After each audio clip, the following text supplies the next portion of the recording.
overall picture is that on almost every measure, at almost every age, and in almost every advanced economy in the world, the girls are leaving the boys way behind, and the women leaving the men. It's true.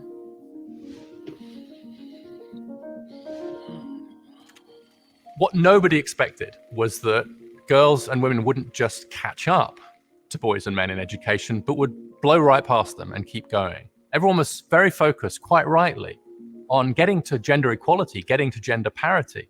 It's not that long ago where there was a huge gender gap the other way, and there was huge focus, correctly, in the 70s and 80s to really promote women and girls in education.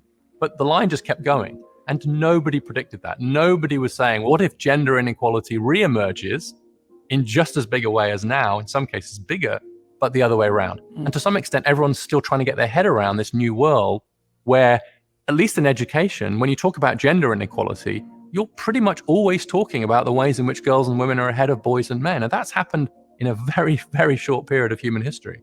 So if you look at the US, for example, in the average school district in the US, girls are almost a grade level ahead of boys in English and have caught up in math.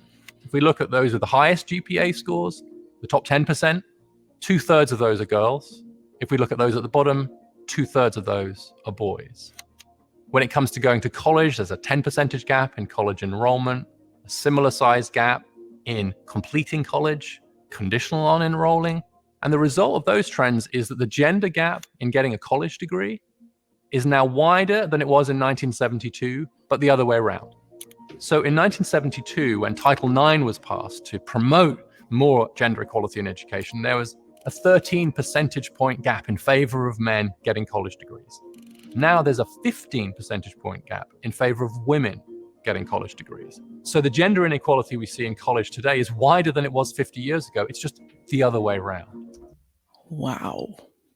I hope that you're watching this and really understanding these statistics and really grasp where we are in society today, that everything has flipped its head. What we wanted as women to have equality, now we've gone so far. Now this inequality has flipped its head, and now men are on the bottom. Pay attention, please.